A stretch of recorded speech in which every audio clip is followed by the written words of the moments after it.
Unlock the secrets, learn new tactics, and build a winning strategy to win the aging game. Welcome to the Aging Game with Bruce and Susan. Welcome to the Aging Game with Bruce and Susan, episode 3, Dollars and Cents. So, Bruce, what have you been up to in the last week? Well, hi, Susan. Great to be here. So I've had a busy week. We are redoing the floor of our garage, and so we're doing this epoxy coating on our garage, and it sounds great, but there's a garage full of stuff. And so I've been very busy going through a lot of stuff in my garage, trying to downsize stuff, and it's amazing all the stuff you collect over the years. And I've gotten a little brutal with things, and so I've just been clearing things out the best I can. And so on a professional level, this is my time where I gather financial information on all the different communities, and so I get updated pricing and availability on all the different communities in the town. So very busy doing that. So trying to keep current with everything. I love it. I am the queen of purging, so if you need help throwing anything away, let me know. It's my favorite thing to do. Everyone hates me for it. So yeah, I've had kind of a busy week too. I mentioned it a couple episodes back, but we are launching a pilot with Medicare. So we've been in that for about 2.5 weeks now, and it's going really great. I'm loving the enrollment that we're getting. So it's nice to see Medicare finally embracing and supporting a need for care in the home around people with dementia or dementia related diagnosis. So that's been pretty much keeping me busy. And other than that, I'm just really looking forward to our topic today. Diving into it, you know me and my stats. I love numbers. I'm a nerd. So I wanted to share with you today. I thought this was interesting as we're thinking about money. So 1 in 10 adults have a long-term care insurance policy, but only 14% of them are over 65 years old today. So I thought that was an interesting number. I hoped maybe that it would be a little higher for long-term care. I think it's something people should have as a part of their plan. So I thought the number was a little low. It is low. I would have thought it'd be higher. I think a lot of people either they don't want to think about getting old, or they'll cross that bridge when it happens. Bingo. And, they'll cross that. We'll handle it when it happens. Or, it's kind of like buying tires for your car. It's not sexy and it's not fun, but sometimes you just got to do it. Yeah, a friend of mine told me the other day. He says, I'm, talking to, updating my retirement plan XYZ, and he's probably my age, so early 40s, and he says, my financial advisor told me not to get a long-term policy now. I would get it now and have it. Let it grow. So interesting. So I have a story about long-term care insurance. So I had this guy, and unfortunately he hit his head in the bathroom in the sink, and had frontal lobe dementia. And he was one of these old school guys that had to write a check. Had to write a hard check when things were due. And so his long-term care insurance lapsed, because what happens is that these long-term care insurance companies didn't expect people to live this long, and so they're trying everything possible to get rid of you. And so his policy lapsed, and he had what we call a unicorn policy. He was like, it was an awesome policy, but they canceled him. And not only that, but he failed to pay his FP&L bill. And so he got in his car, got into his garage, and started backing his car out. Well, the door was down, and he didn't have any power, so he kept on backing his car out, and smashed the garage door. And so I got a call from the HOA president and saying, Bruce, we got to do something. And I have a friend of mine who is a long-term care insurance expert, Mitchell Dannenberg. We love Mitchell. And so Mitchell was able to negotiate with the insurance company and get this guy's policy reinstated. So we were able to, find some money out there for him, which was fantastic. So my advice to people who have these policies, this 14% of people, or Yeah. this small percentage of people, take it out, dust it off, figure out what it covers, and by all means get it on some type of automatic payment, because things happen, and make sure things are being paid on a routine basis. But you got to understand what you have and what your coverage is. I think we definitely need to help people get this 14% up. We need to bring Mitchell on and have him talk about the importance of a policy. When is the right age to get a long-term care policy? Because, I have a lot of clients at Brightstar, and, long-term care policies are a great way to help cover the expenses. Some it's covering all of their services, some it's covering a portion, but anything that can help you cover the costs as you're aging is so important. It's really important for people to understand all of the options out there when it comes to paying for your aging needs. So I'm excited to dig into all these things with money and numbers today. Sounds good. I'm ready. When experience matters the most, Senior Housing Solutions uses over 30 years of industry knowledge to provide expert advice for those considering a move to a senior living community. We are the matchmakers of senior housing. Call today at 239-595-0207 for your free consultation. All right. So before we start, me and my question. So what's something today about paying for aging needs that you wish you knew earlier in your life or career? So again, a great question. Great question. And I think the answer is that things happen, and things happen unexpectedly. And, not everything is perfect and rosy, and, coming up with, it just doesn't work that way. And so I think that's what I've learned, is that things happen, and things happen quickly and unexpectedly. Definitely. I got to say that statistic is just sticking with me about the long-term care insurance. What should people know about LTC, and why should they include this in their life planning? So people need to understand about LTC, which is long-term care insurance. They need to know that, does it cover home care? Does it cover assisted living? Does it cover long-term care?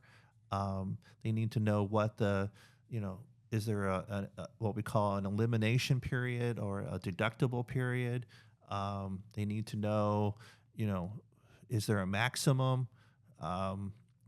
And you also you need to know, how do you, what triggers your policy? And so, a lot of people, again, they have this policy and they think they can move into independent living and use their policy. But in order for your policy to be triggered or starting to work, you have to file a claim. And in order to file a claim, you have to show that there's an actual need. And so, and someone's going to have to sign off on the fact that you need what we call these activities of daily living, or ADLs. And many policies require, like, you need two or more ADLs in order to qualify. And so, you got to know all this stuff up front.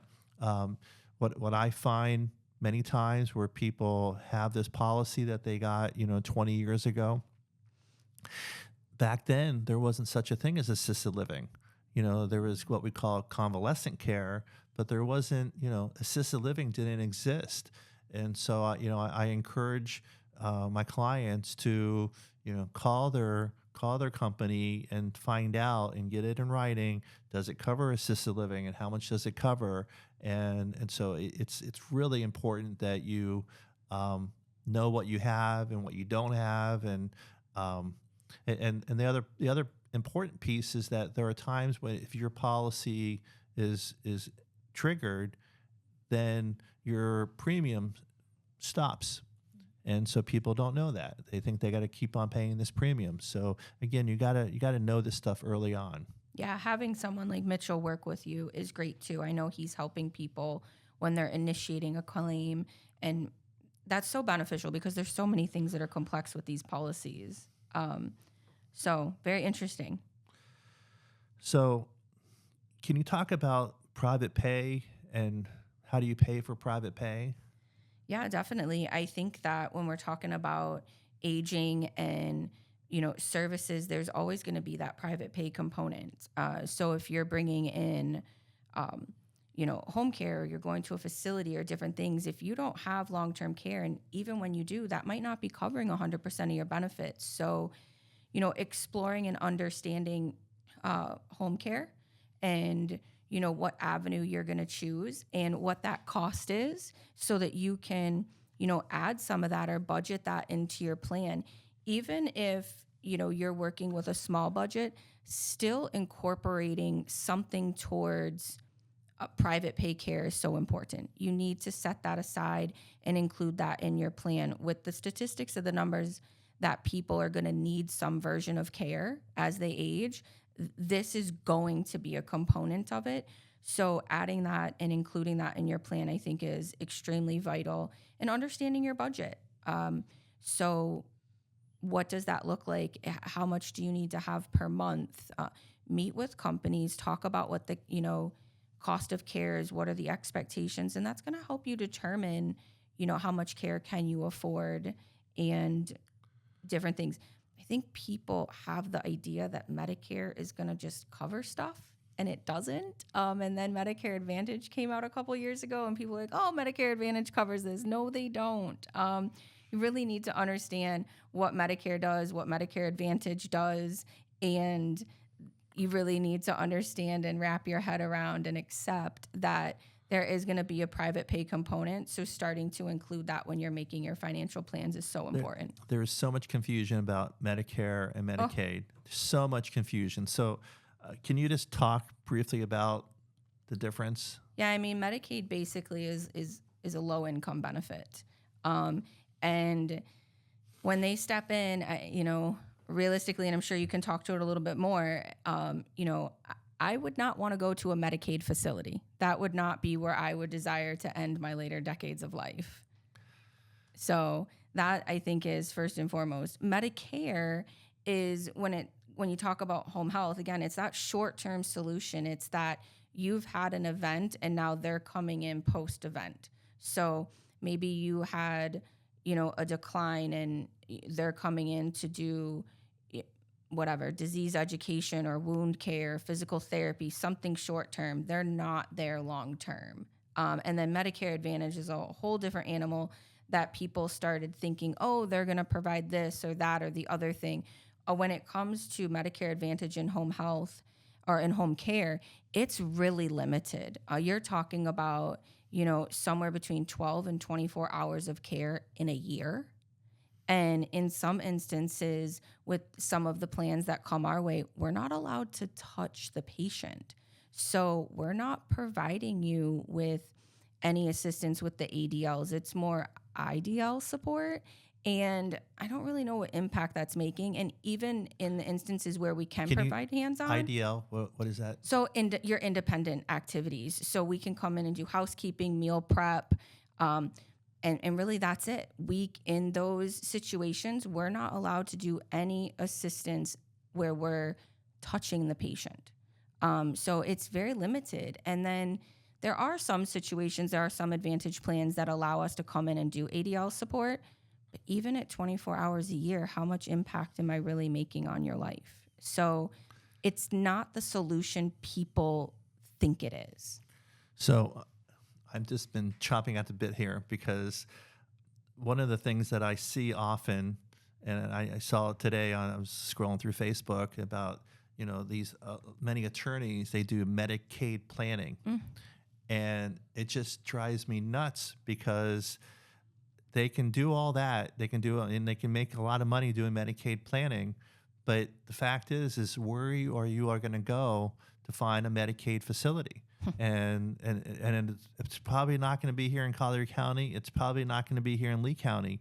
And so, you might have all this structured with your attorney and have Medicaid planning, but you're going to have to go to Dade County or Hillsborough County up in Tampa or Duval County in Jacksonville.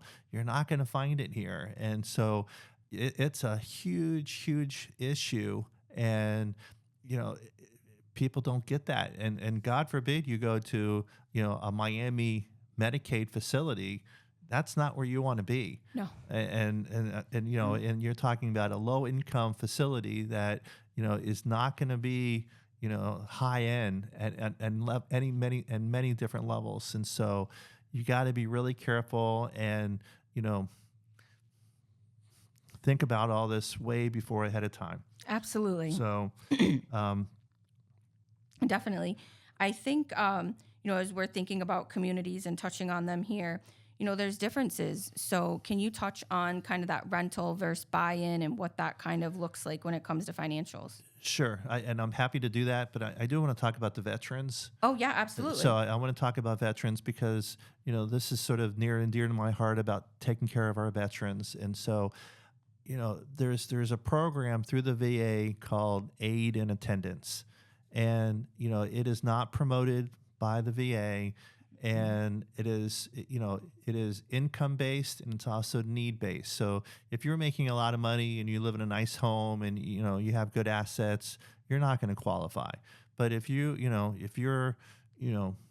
don't have a lot of money and you need some assistance, there's a great program out there, and it pays a lot. And so and the nice thing about the Aid in Attendance program is that it's retroactive.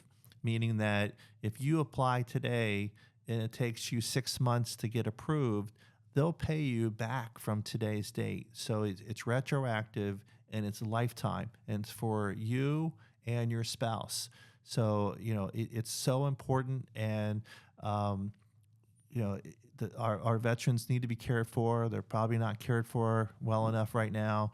We got to look out after them. And so, this program is a wonderful benefit. And if you are an adult child who has a dad or a mom who is in the military, get all their records together, put it in a nice little file, and take a look at that.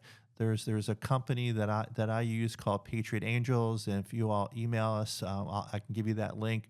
But this is all that they do is they help veterans, called Patriot Angels, and they help people get all these benefits. And you can do it on your own, but if you don't cross the right T or dot the right I, it may get tossed back. So it's better to and I think they charge like $1,000 to do it, but it's much better to go through an expert, and this is what they do. Yeah. I think it's worth noting there's another great program with the VA that's called their home health aid program. Mm-hmm. So this is a program that reimburses a home care agency directly for in-home care. So your doctor orders the care, and then it'll go through the VA, they approve it, and then they issue an authorization down to the home care agency. So there's a variety of home care agencies in town that participate with the VA, but you can also select your own provider.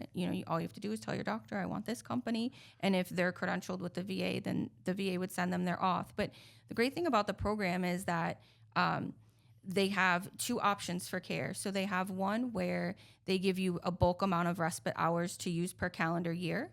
So they'll give you 180 hours to use as you wish, and it's not an out-of-pocket expense. So it's billed directly through the agency, and then there's no charge to you. You can use those hours however you want. And then there's the home health program where they will give, for example, maybe they would give like 15 hours per week. And then you can use those how you want. If you want 5 3-hour shifts or 3 5-hour shifts, and then the agency will bill the VA directly. The VA will reimburse them, and you can create your schedule, as you see fit. So those are great options too. It is based on a criteria. So when you see your doctor, you can ask about this. Your doctor would fill out a form, and then basically the VA has some sort of calculation they put you through that determines the number of hours per week that you can get. And as your needs change and grow, those change. I do know there's a cap. The most rich authorization I've ever seen is for 28 hours a week. So it's not a huge thing, but anything helps. And both of those programs, I think, are worth doing. And I have many people that have those and have received the Aid in Attendance before. So I'm a big proponent of maximizing any benefit you can. And the Aid in Attendance works for home care, and it works at any any assisted living. Yeah. So it doesn't have to be a specific place, or you can stay at home and receive it.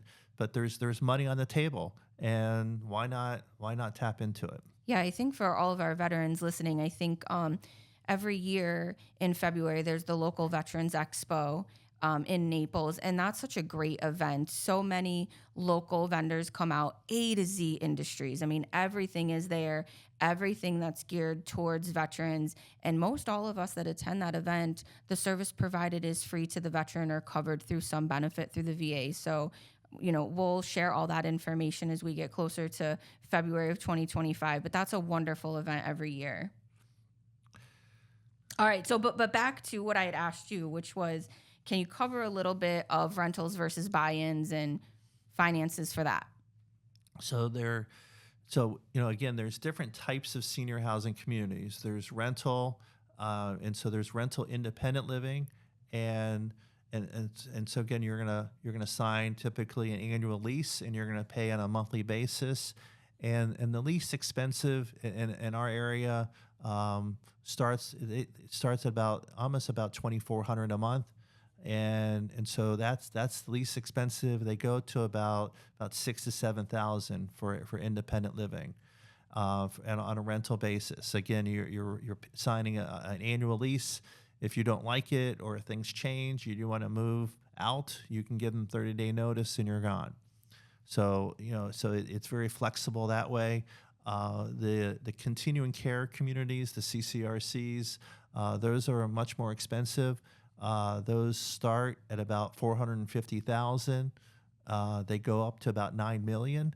There's quite the range here in Naples, and so there's different price ranges. So you're paying a one-time entrance fee. That is your contract for your care and services over your lifetime, and then you're paying a monthly charge. And so in addition to paying that initial fee, you're also paying your monthly charge, which is going to include your services, your meals, your housekeeping, your transportation, your utilities, your taxes, your social programming. And so, again, we live here in Naples. There's different types and different quality types of places, and so you have to kind of figure out what is best for you and which fits your needs the best, and we can sit down with somebody to walk through that. The CCRCs have different refund programs, so you could have a 0 refund, or a 50% refund, or a 70. Some even offer a 90% refund. So if you move out or if you pass away, you would have a percentage given back to your estate. So there's the variety of them. Some are, just like if you're looking at cars, there's different, you could be looking at a Chevrolet, or you could be looking at a Rolls. And so, we live in Naples, and there's quite the range that we have here. And again, it's better to sit down with somebody who knows the differences and can help you figure out which is the best fit. And there's different demographics of each. And so as the matchmaker that I am, I can help you find the perfect match. Yeah, we definitely need the matchmaker with the wide variety of things you're covering there. So the other piece to that is that there are freestanding assisted livings. And so, we were talking about independent living, and if you needed assisted living, you're looking at roughly around starting at about $4,000 a month, going up to about $10,000 a month. And there are freestanding memory care, and they run about $6,000 to $7,000 a month.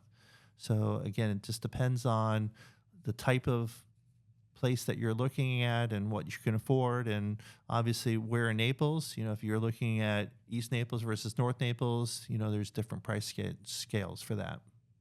Wow. A question that just kind of popped into my mind is thinking about like assisted. So if I'm in assisted and I'm doing what if I needed to transition to memory? Do I do that in the same community that I'm in, or do I go elsewhere?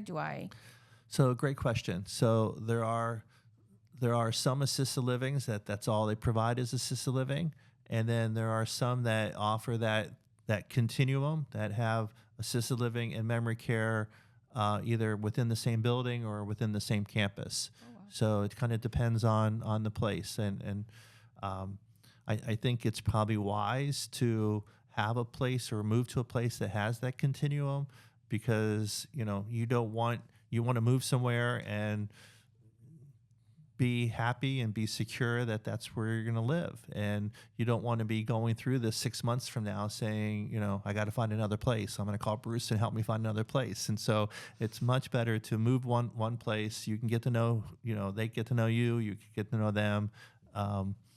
So I think that's amazing. Yeah, you're definitely the matchmaker for a lot of great reasons.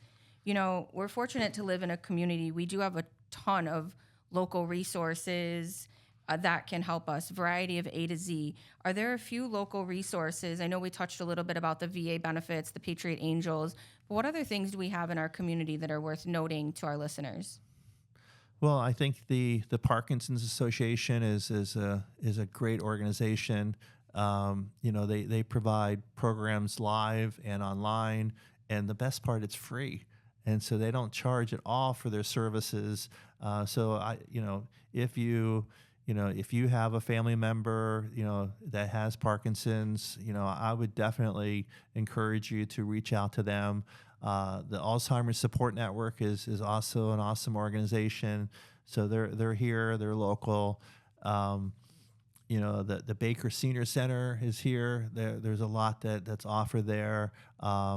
There's just an abundance of things that are happening that are free. Yeah, I think it's it's so important to say that we do have so many resources out here that are free, that offer different things to seniors, and I would love to see people take advantage of those more. The Parkinson's is near and dear to my heart. My grandfather had Parkinson's. My husband's uncle has Parkinson's, and I don't see people. Maybe they're not aware so much, or they're engaging, but all their services are free to their members.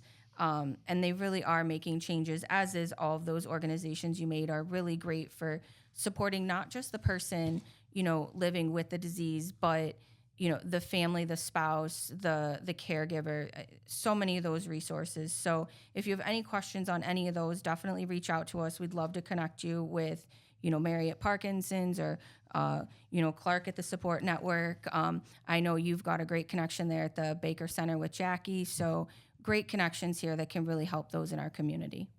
Bright Star Care of Naples and Fort Myers, providing exceptional in-home care.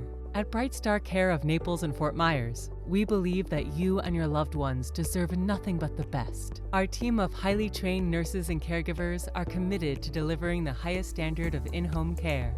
We offer a wide range of both medical and non-medical services to cater to your specific needs. From companion care and personal care to skilled nursing and therapy services, our professional care team is here to meet your needs, both now and in the future.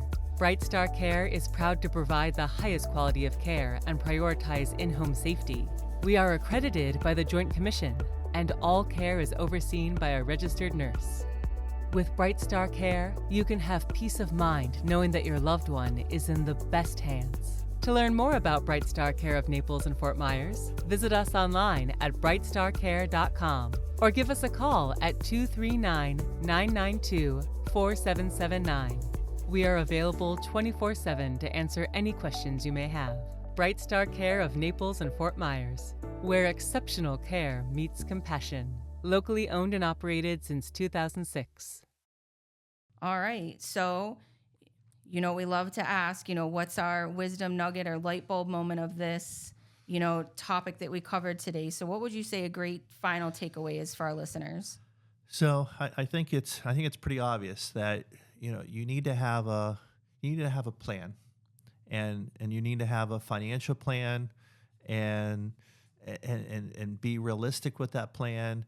So I think it's, you need to figure out how you're going to pay. How are you going to pay for care? And, is it private pay? Is it through insurance? Is it through, some government agency?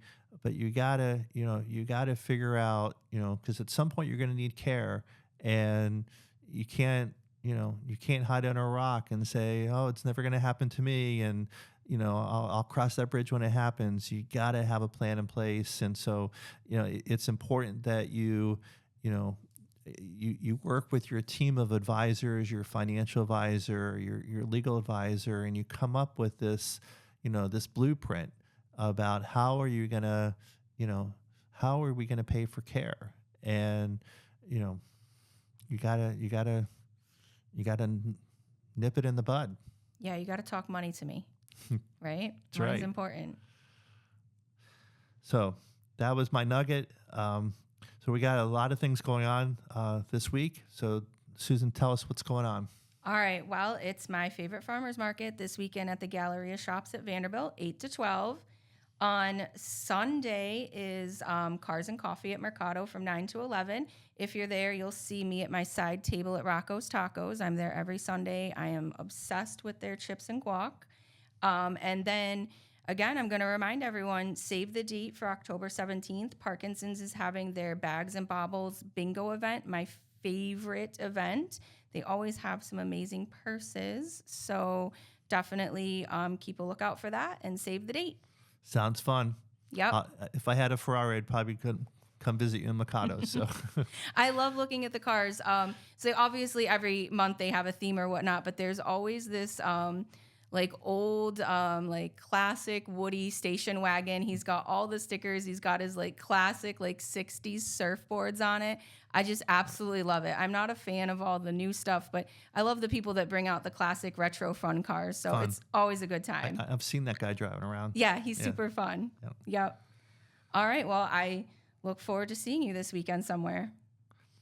Me too. And next week we have a great topic for our listeners.